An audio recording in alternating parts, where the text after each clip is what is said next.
Creating success out of failure. Creating success out of failure. I'm Jonathan Federa. I'm here to inspire you to hustle and grow your income while doing what you love. Just because you have problems doesn't mean you can't prosper. Just because you have tragedy doesn't mean you can't triumph. Actually, you should be taking advantage of that. There's positivity in my pain. I took scarcity and turned it into strength. I always tell life, there's not much you can do to me where I won't make an obstacle an opportunity. We never lose, we only learn lessons. If you wanna change your perspective. If you don't know how to do that, we'll show you how right now. This is about to go down. You are tuning in to creating success out of failure. Creating success creating success out of failure. Out of failure. Hey everybody, and welcome to Creating Success Out of Failure. I'm here with Jessica and our special guest, Jessica. Hi guys, today we have an amazing human being and guest. I'm really excited to introduce her. Her name is Stacy Raske, and the list of achievements that she's had is so long. I'm probably gonna miss one. But she is an Iraqi war vet. She's a scientist. She's a podcast host. She's a leadership coach. She will soon be part of a television series. And she's just an amazing person, very down to earth. And I just love getting to know her over the course of the last 6 months. And I thank you so much, Stacy, for taking the time out of your very busy schedule to be here with us today. You are so welcome. I'm so excited to be a part of it. Oh, I forgot she's a best-selling author too. And her book is amazing. So I want her to talk about all of her amazingness. But I can tell you, I met Stacy, let me think, a couple months ago through a mutual person that we're both now very close with. And I was a guest on her podcast. And that was probably one of the first podcasts I ever did. And I just love her the more I get to know her. Her book's very inspirational. I suggest that you pick up a copy. It's, I'm going to mess up the name. I want you to talk about it. Talk about your book first. It's called Be a Boss and Fire That Bitch. I was going to get close to that, but it wasn't going to be perfect. No, be a boss and fire that bitch. It's quiet your inner critic and finally believe you're good enough. And the thing I loved about the book so much is the way that you structured it, which was kind of giving an anecdote from your life and then talking about how you helped a client through something similar. And I think it goes really hand in hand with the podcast we're doing today, which is about our failures and how we've created success out of them. And there's not a lot of authors out there who will dig deep into their own life and mistakes that they've made. And you did just that. So I would love for you to share some of those anecdotes as we go through today. But first, give us a synopsis of what you've been up to most recently. Oh yeah, literally last week I was filming season 2 of the television docu-series 4 Days to Save the World. And it was so amazing to be in the room with 100 phenomenal business leaders, executives, philanthropes, just epic people who were called to change the world. And we were on a team of 10. And then, surprise, 11 people that we did not know, and to come together and have 4 days to build an economically viable business that actually solves one of the United Nations top world crises. So we're talking suicide, hunger, poverty, homelessness, pandemic, cancer, climate change, empowering women, cyberbullying. I know I'm missing a few, but things that seem insurmountable. And we gave ourselves that time and space to solve it. That's amazing, in 4 days. Mm-hmm. Can you let us know which one you picked, or no shot? So I was on the Empowering Women team.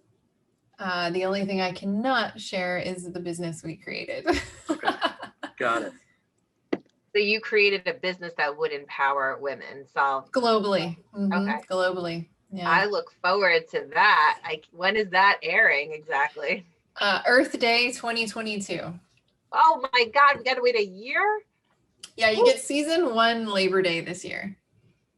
Wow. All right. Then anticipation's mounting. That must have been a cool experience though. I mean, just to see what it's like to film a show. Have you ever filmed anything like that before? No, lots of live streams, but nothing that was requiring actually like take after take and interviews. I mean, thankfully it is a docu-series, so a lot of it was very organic, totally unscripted for us, which was great. There was definitely just an interesting experience. Now I literally am so fundamentally changed. I'm watching television shows and I'm like, and I know how they got that shot, and I know how they got that shot. It's so funny. What was one of the things that surprised you the most about the filming of the show? Honestly, the most powerful thing was being in, I mean, I'm always an advocate of the power of community. I mean, obviously that's how all of us met is, our overlap in these amazing communities. But to have 10 people who are all very high level and every single one of them check their egos at the door and never make the process about themselves. It was never about the individual. It was always about the team and the mission. And that was just so profound that you can get complete strangers together and just focus on the team and everyone just be in their zone of genius and allow it to shine. I think Not that's not awesome. just get people together, but get people that are used to having a full say and control about their business and their life, trying to work together. I mean, there had to be some interesting dynamics with that. Some of the teams did have that because some of the people still had some ego and some stuff, but literally, our team, we all just divided and conquered. We all had our zone of genius and we all picked our lanes and it worked really, really well. I was the chair, so I was basically the head of the team. And what worked really well is that's one of my zones of genius is my ability to create safe space and just kind of mind the flow of energy and emotion. And so, day one with brainstorming, that was just being that influential leader and just knowing where we needed to go, and it was never about me dictating anything. It was just shifting focus and adjusting direction and really pointing to the right people to counter, to balance, to reground, to whatever it needed to be. So yeah, So it was let me super ask you, fun. what are some of the top skills, like top ways you do that? The reason I'm asking is because I have had real struggles in the past with exactly that. I've always been at the forefront, but I expect everyone to work at my pace. Never happens in real life. So, can you walk me through that on a personal level? Like how you set that up to put people in the right position to win? What do you look for? How do you how do you integrate everything together to make that winning combination? So it always starts with ourselves. We have to be willing to do that inner work to balance, to shift our beliefs, in the space of like being able to actually let go of control. Because again, right, we have that pace because we're used to just plowing through and doing a lot of things ourselves. Once we're elevating from solopreneur, for example, into really being the CEO of your business where you have a team that you're leading, it really is about integrating all of those parts and being able to create that safe space for ourselves internally. It starts there. And I do that through the magic and skill set of boundaries. So the more you're willing to build a relationship with yourself and have strong boundaries with yourself, because that's really what it's about, that allows you to show up even better. And the more balanced you are in your masculine and feminine energy, which again, we all have, right? We have our confidence and we have our caring, like, and putting the two together, our high sensitivity and our high sensation seeking, which is, the drive matching the empathy. So, the more we're in that balanced way of being, the more we can navigate holding that safe space for others and understanding that we're there not to lead from the front, but to actually be that anchor that allows each and every one of them to shine in their respective genius. So ideally, I want to surround myself who are all experts at something that I'm not an expert in, that they're actually better than me in whatever it is that lights them up. And then getting those different people to work together because we're focusing on each person's strengths. Saying, you know what, this is your lane, like be here in this lane in your zone of genius. How can I support you in making your job easier, really helping you, meet the goals that I've set for you. And, so it is really kind of that, like thinking about the wolf pack, right? How the alpha really does lead from the back because he's watching and supporting and taking care of everyone else on the team. So in the pack. Does that answer your question? Yeah, that was an amazing analogy, actually. That was great. He's great at that, clearly. And you mentioned something I want you to expand on because I know what it means, but maybe other people don't. One thing you always talk about is being InFLOWential. And I know that's something really important to you and your audience. So why don't you expand upon that and let everybody know what you mean by that and how you've built your brand around that? Yeah, absolutely. Thank you. I love that.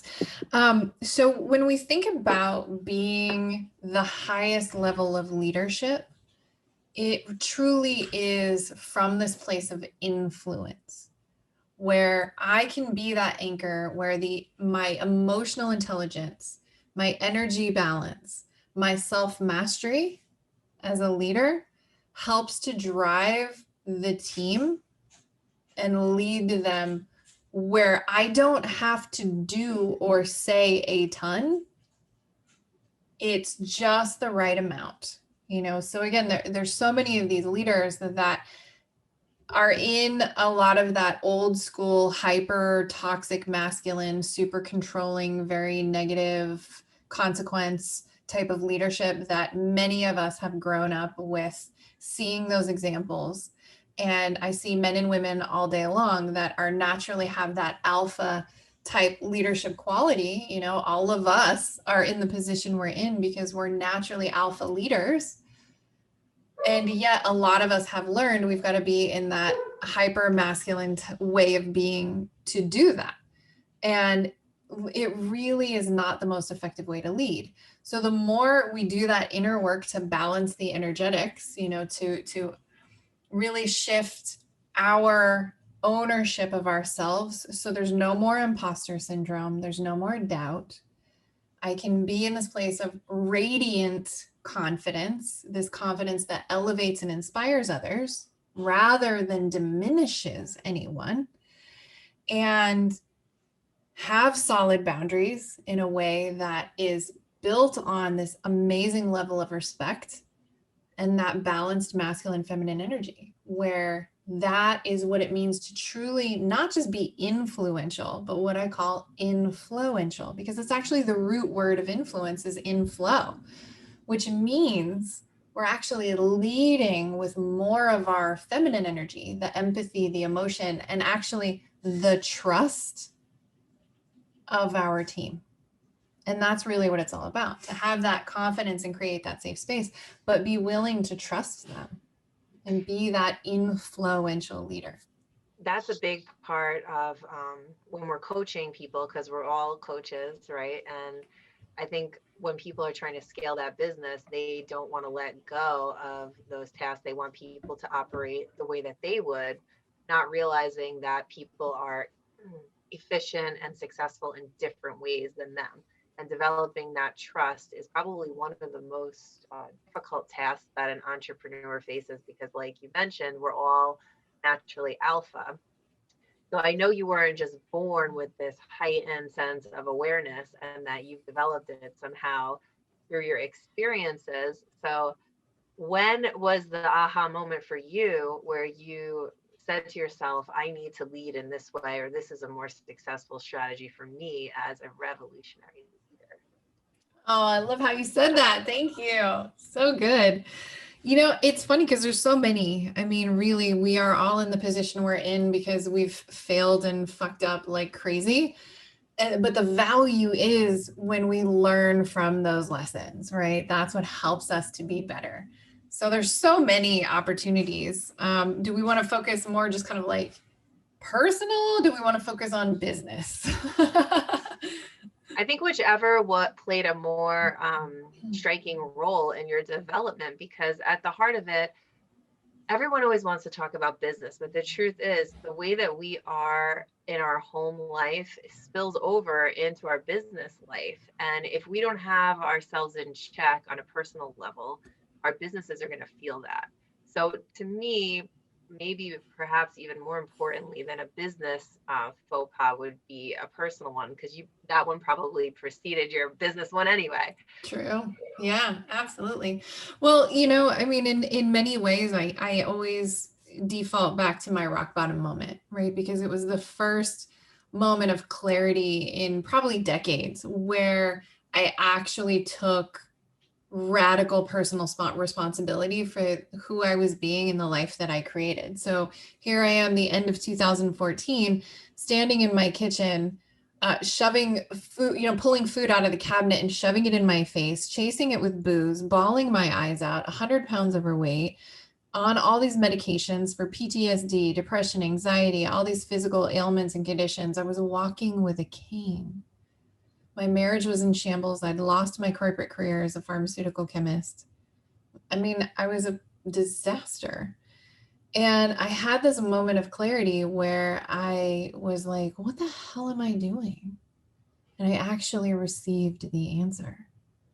And it was, oh, you're trying to make yourself look as ugly on the outside as you feel on the inside because you hate yourself that much. And what That's a big moment. it was a huge moment. That you want to talk about a slice of humble pie, was the following thought was like, and I feel this way because this is the life that I've created. It's my choices. I've spent a lifetime wearing the mask of who I should be, and everything that I was doing was rejecting me. You know, building the American dream and following the prescribed path was a prison. So I literally went to my trauma therapist the following week and I told her, I said, I'm done. I'm over it. I'm throwing in the towel. And she's like, what are you done with? I said, I'm done trying to control anything other than myself. And that was the most profound shift in decision to say, wow, I have been an epic failure up to this point because I spent so much time trying to control things that were not mine to control. I was the high achiever, the perfectionist. I was the procrastinator. I would sit there and hover over my husband so he would do the dishes right because I felt so out of control internally. I was trying to control everything around me. Now, fast forward into business, and what nobody ever tells you when you start a business, is that entrepreneurship is a constant stream of triggers. So needless to say, even though 2015, I lost all the weight, got off the meds, started fixing myself, my marriage, all the things, then I also decided to start a business. Mm-hmm. And it felt like I was starting over. And I was like, why am I sabotaging myself so much?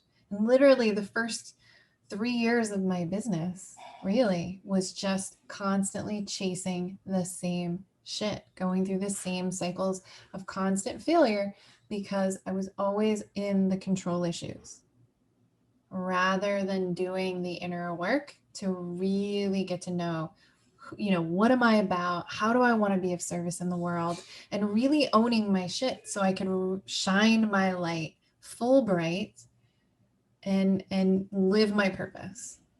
And so every one of those big failures, whether it was the fact that my first 2 years in business cost me money,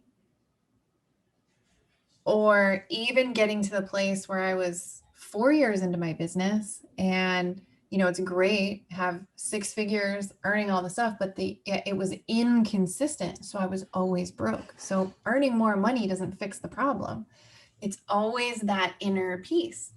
And it was always the same cycle of failure playing itself out because there was another level or layer of healing I needed to do to understand how can I really release these control issues and allow my authentic, vulnerable, raw truth to shine and be the influential leader I'm called to be. And that's, I think the awareness is half the battle, right? But you're only halfway there. So you get to the point where you recognize the problem, then you still have to do something about it. And, I think some people never get that awareness, and some people get to the awareness and then they don't know how to fix it. And it seems insurmountable and maybe like it's too much work. And we've all been there where we're like, well, maybe it's really not me. No, it's you. It's you. It's all totally of us. you. So I have a question. I'm sorry, Jess. Oh, go ahead. You mentioned boundaries Mhm. in leadership. I'd like you to elaborate on that. The reason being is, like, my language, like when we're doing this PFIT, launching these gyms with Aaron, he texts me Sunday to get stuff up. And for me, I was like, you know what? This is awesome. Finally, someone that can work at my pace. I'm dead serious. Like, some of my guys, like my top guys, reach out to me on the weekend. I thrive in somewhat chaos. At least I feel like I do.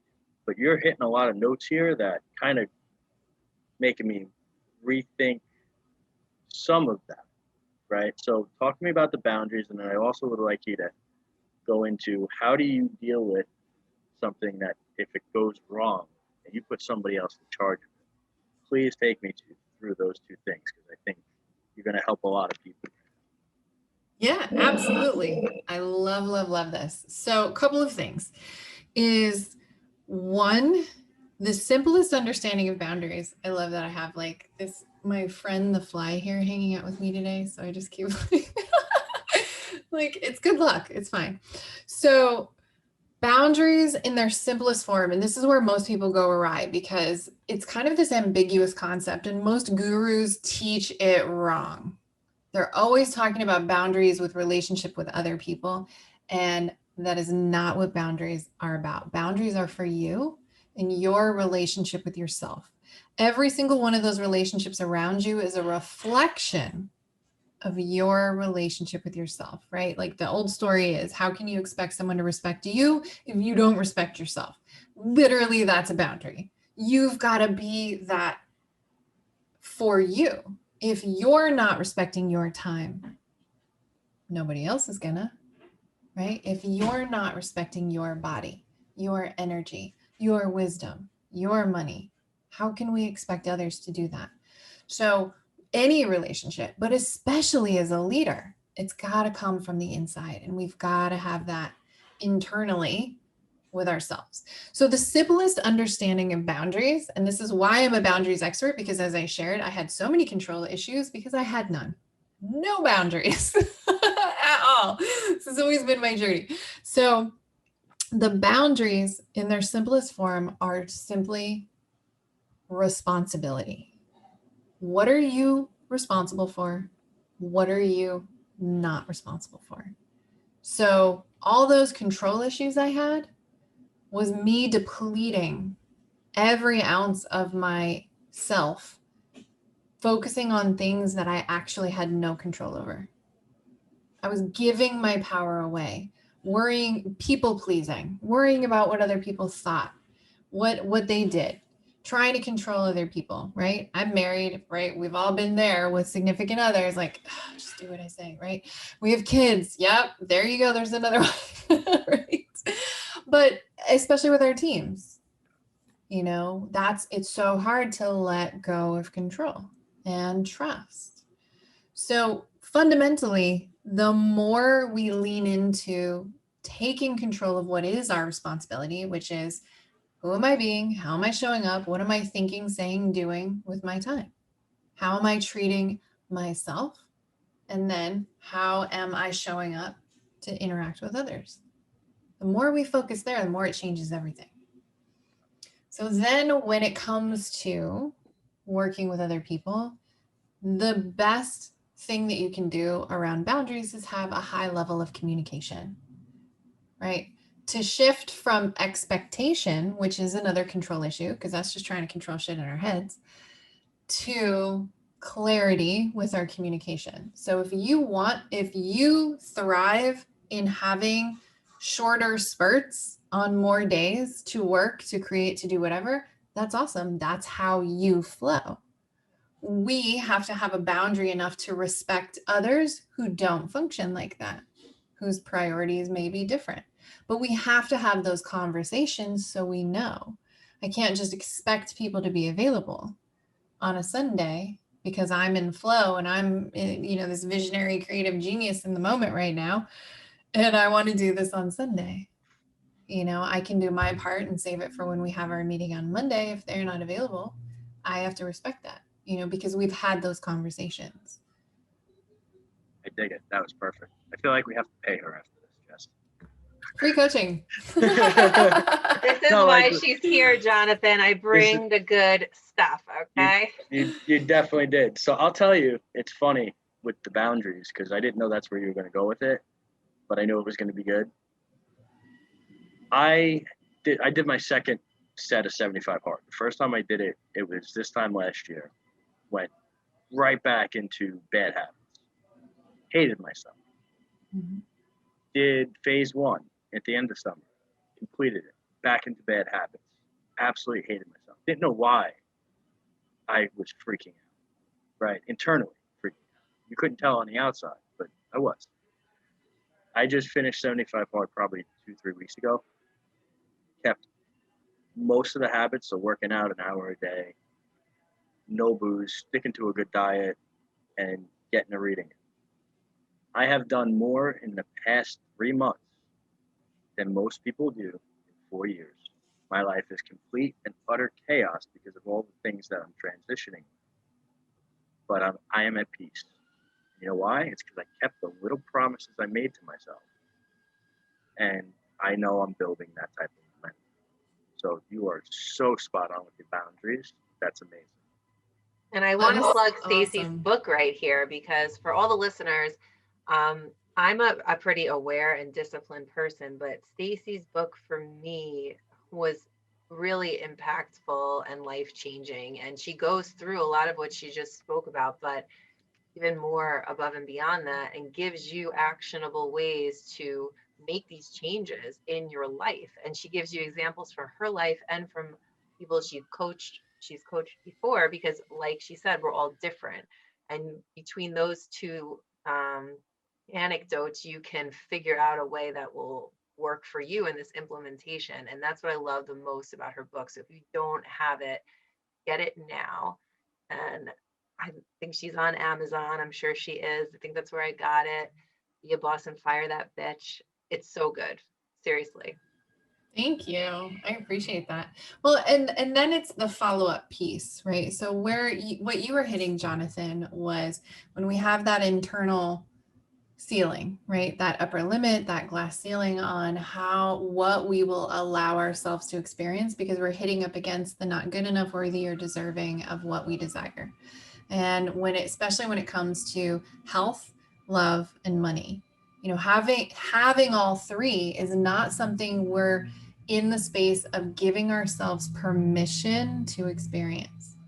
So what I've seen so often is where people are doing really, really great in business, right? Money's flowing, awesome, but they're struggling in their health or they're struggling at home or both because they're not allowing it to be this balanced success, right? And that's that next layer to what it means to be influential, is that it's this, not just this energetic balance in leadership, but it's a balance across the board in all of the abundance that you allow yourself to experience, an abundance of joy, an abundance of health, vitality, energy, love, connection, and fun, right? Like we need more fun in our lives. So giving ourselves that permission to have that and be good with that. And at the same time, know what to do when those negative emotions come up, when we're feeling that inner critic or that imposter syndrome or any of those negative thoughts and feelings or the doubt, right? So when we hit that ceiling and we notice those habits coming in, giving ourselves that time and space to say, okay, what am I feeling right now? Or where do I need to give myself more permission for what I want? 100%. I'll tell you something. Sorry. You go, Jess. No, it's okay. Go ahead. I'll tell you something I did recently, and it helped. I always feel like I'm not where I want to be, where I need to be. And I think everybody, if we're truly being honest here, everybody gets that feeling a lot. And we had to, with everything we're doing, we're applying for an SBA loan. So you put together a personal financial statement, which is basically your life's balance sheet from a financial standpoint.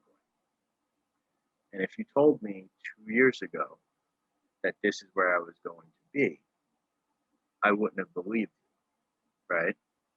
And here I am in the moment, in my head, thinking to myself, I'm not there. I'm not there. I got to get to here and here and here. And you know what? That's what all high achievers do. It's what every single one of us does. We're very hard on ourselves. That's why we experience success. But it is important to take that step back. I said this, and you know what? If you look in your family life, there's no personal financial statement for that, but there's got to be a way to take a step back and look at that. And the same thing, like you said, on the health side. And I think it is important that at least once a quarter, if what I just said hit you somewhere where you always feel like you're not where you need to be and there's so much more to accomplish, once a quarter, take a step back, put everything down on paper. I weigh this much. I feel like this. This is what I've done with my family the last, 3 months. This is what we've accomplished. This is where I'm at financially. If you can put it into perspective, I think that is a very, very powerful thing because it will give you that inner peace. That inner peace will allow you to drive and push to where you need to be. And it's so important. So important. I actually do that daily. Oh, that's it's part of my daily exercises to, have those gratitudes in the morning, have my wins and my successes at the end of the day, and not just tracking the external measurable stuff. Like I say, wins are the external things, like close that client, had awesome networking, whatever that external stuff is. But then my successes are the internal component. Who was I being to allow that to happen? And I journal that stuff every day. And then still go in, just like you said, do that quarterly review. We do the profit loss statements monthly or quarterly when we're doing our taxes. Do basically what's your version of a profit loss statement for your health and your energy and your vitality and how you're feeling and how you're showing up. What's your quality of sleep? I mean, shit, I track it on my Fitbit, right? Like, so I know what's happening. And then the same thing with my relationship. Are we doing our weekly talk night? What's the physical intimacy? Are we doing date nights, right? We've got trackable, measurable ways to look at the fitness or the wellness of each of these areas. So I love that you brought that up. I think that's a big part of it because people are so used to go back to Jonathan's point about 75 hard, people think about things in terms of like finalizing it. So at the end of 75 hard, I did it. Yay. No, that's not the end of the story. The story continues. The daily work has to get done on a continuous basis. There's just no end point if you want to keep developing and getting in your rhythm. Like you're saying, you come off like a very aware, calm, successful person, but that's because you do these things every day. Every day you're reassessing, every day you're figuring out, how could I get that 1% better than I was yesterday? And I think that people lose track of themselves because they're not realizing that there isn't an end, this is just the beginning. Oh, you said that so beautifully. It is. It's easy to check the boxes when you're inside of a container, right? 75. You got 75 days. Just go through the motions, check the boxes without breaking through the internal wall to really get to that real work, right? The stuff that changes you fundamentally at the soul level. And that's where that boundaries come in. People are always shocked when I'm like, guys, discipline is a lie. Discipline is the result, not the starting point. You are in a place of having the consistency or the discipline to continue showing up for yourself every single day when you have good boundaries. when you have a good relationship with yourself, because when the 75 is done, or whatever it is that we do, and we're basically free to go back to being ourselves, do we hold to who we desire to be and tell our inner child who's throwing a tantrum and acting like Cartman and saying, no, I want my pot pie, right? And I want the ice cream, or I just want to go, binge on Netflix, or do you're just losing your shit down today. It's so funny. Like, or do I self-parent my inner child? That's what boundaries are, right? We get to say, no, I'm not going to eat that. I'm going to wait till dinner because I have this great dinner planned. No, I'm not going to hit snooze. I'm going to get my butt out of bed and go to the gym like I planned because I love how I feel afterwards. That is self-parenting your inner child. That is boundaries, people. That's boundaries. A very positive way to put it, because I remember for many years, before I really developed my own awareness, I would tell people, be like, how do you wake up every day? And I literally was like, I sit in bed when my alarm goes off and I think, if I don't get up, I'm going to feel like crap later. If I don't get, and then but the way I would say it to people is like, I guilt myself to get out of bed. But what I was really doing was just giving myself a little pep talk and reminding myself, you're doing this because it makes you feel good. It improves your life. This is the path you need to take. If you hit snooze, you're just gonna the day's not gonna go as smooth, whatever it is. And the way that you just said it was so perfectly positive. And it took me so many years to speak in that tone when I was telling other people, how I get out of bed every day. But it's true. It's like, you have to think about those results. Like, how did you feel during 75 hard? Do you want that to continue? Well, then you have to continue. It's really very logical. Yeah. I mean, and I have that dialogue with myself every day, because even in that journaling, in those wins and those successes, I'm writing down these lessons that I'm learning along the way. Like sometimes I even in my gratitudes in the morning, I'm like, I'm grateful for the friction in my relationship right now because of what I've learned, because I learned where I need to be more honest with myself, or I'm grateful for the block of the money flow because it allowed me to learn where I was choking off love, right? Or something. So like I'm putting that magic in there because those lessons that we're learning from all these stuck points, all these challenges, all these failures along the way, that is what allows us to earn the right to be the leader, creating the legacy of impact, living our purpose the way that we desire to. We earn that right through the shit that we're experiencing, not as nearly as much through the successes. That's where all the value and all the juice is, because that's what creates the success. Like you said, people see the Lamborghini, or they see the, chain of barbershops, or they see the, all the success happening on the surface. People see the TV show. They don't know all of these other things that are happening behind the scenes, right? I mean, we've all heard, I think it was at $1 Million Mastermind, and I'm sure other people saying it all the time, right? Where it's, and I don't remember who originally said the quote, but like, anybody can get rich, right? Doing the sexy stuff. It's consistently doing the boring things that creates the wealth, and being willing to get excited about my morning, getting to meditate, getting to write my gratitudes. Like, it's exciting to me, getting to do my physical exercise power routine in the morning.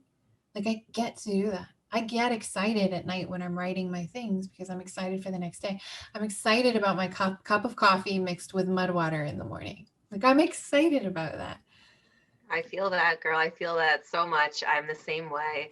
And I think a lot of times the people don't want to know that. They want to say, well, I can't do that. Like, look what she did, but I can't because blah, blah, blah, blah. I have all these hurdles in the way. It's easier to go through your day thinking that than to sit down and say, look at what Stacy's overcome. Because then you have to be like, well, if she can overcome it, then I can overcome it. Shit, I got to overcome it. How am I going to overcome, and then you start spiraling out. So instead, you rather just be like, oh, that just happened. That she must be lucky. Um, Yeah, I think well, that's what people we all say. have the same level of luck. I agree. I It's think what it's we a create. beautiful perspective. Yeah. See, And you're just an amazing guest. I love it. oh, thank you. As I say, my very first routine, because I would spend days in bed between fibromyalgia and autoimmune and my war injuries, herniated discs in my back, and, just being in that cycle of depression and anxiety and, the PTSD and really this place of being a victim to everything the emotional burden that I was carrying. That there were days I would just stay in bed. So my very first routine was make my bed and brush my teeth. A little bit of personal care and be willing to create a tiny bit of order in my life by making my bed because that meant I got my ass out of it. Hmm. Those little things mean a lot. And I know like I'm a very neat, organized person because it helps me be my best alpha self. When I go to sit down at my desk and it's organized and I know where everything is, I feel like I could just start getting to it and I don't have to think about where is this and where is that. I feel like there's a lot to be said about that, even with your bed. It's just like a reason to get out of it, make it look nice and neat, and then maybe that like clarity will continue through something else in your day. It will carry on, and then those little steps you turn around and suddenly you've organized your life more than you had a month ago. Exactly. Jonathan's like, I don't make my bed. Do you want to know what I did for the longest time until I got married and my wife wouldn't tolerate it anymore?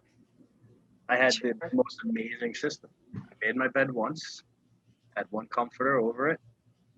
I'd have another comforter on top of that. I would get out of the bed. I would just throw the one comforter over the other one. Bed's made. I'm good. I'm out. If you look at everything, like if I panned around my office right now, I'm pretty sure you'd have a heart attack. You could even see some of the clutter in the back. I work on big tasks and just big challenges. The little stuff, I don't really sweat. Now, that being said, I'm oddly structured with most of my life. But in terms of like little mess and stuff here, like the papers everywhere, and my whole business is digital, it's just me writing down notes and leaving it. But I am very structured when it comes to things around the house or like gym equipment or stuff like that. So you would have a heart attack if you hung out with me for 12 hours in a row, for sure. 4 days to figure out Jonathan's life. That should be Stacy's next TV show. 4 days to organize Jonathan's office. 4 days to save the entrepreneur. Yeah. Which is actually, yeah. I mean, it's for those who oftentimes are so busy hiding in the hustle. It's okay to give yourself permission to slow down and actually have a little bit of stillness, because it really is true that you must slow down to go fast. So I learned that the just a hard little bit. way. Yeah, me too. Me too. Most of us do. That's why I get paid to do the magic of what I do, helping my clients, because that's what they've spent a lifetime doing, hiding in the hustle, always go, go, go, really avoiding some of those deepest things within themselves. As soon as we do that inner work, shift those beliefs, get those solid boundaries, and create that balance energetically and in their leadership, everything shifts and changes, and they get all of it. The bee do have it all across the board. It's amazing. I feel like I have to take you to dinner, you or your husband, when I get down there. First off, we need to Awesome. meet people down there. And second, I think you and my wife would have a blast, and I would be roasted the entire time. So we're going to make that happen. Yeah, well, definitely. When are you moving? July 9th. Nice. That is Yeah. actually the 2-year anniversary of my book release. Oh, see, look at that. Yay! Celebrate. Yeah, we'll have a party. 100%. Nice. Super excited. More people to know down here. Yeah, I mean, I know a few, mostly from Arte and Apex, but nobody that's really close. So let's definitely set that up. Awesome. It's on. Like Donkey Kong. Exactly. Jess, do you have anything else? Well, first, Stacy, you know, this has been. I feel like we have to like pay you because like that was amazing. Honestly, that I learned. I hope the listeners are getting out as much as I did from this. This was incredible. That's Truly. awesome. You're Truly. very welcome. Thank you so much for having me. Yep. And now, if anyone wanted to find you, get coaching, buy the book. Deal with a stupid fly. Yeah. Where could they find you? How could they reach you? So the best central hub is stacyraske.com. Everything's there. The other place I always encourage people to go is to download my app. It is InFLOWential is the app. And what's cool is you can have my podcast in your pocket, all my free resources, links to my book, my free community, all that good stuff. So it's kind of that nice other central hub. But if you go to stacyraske.com, there's the links to download them on the different platforms. I literally just did it. And guys, this is the coolest thing ever. Like, it took me 2 seconds to download.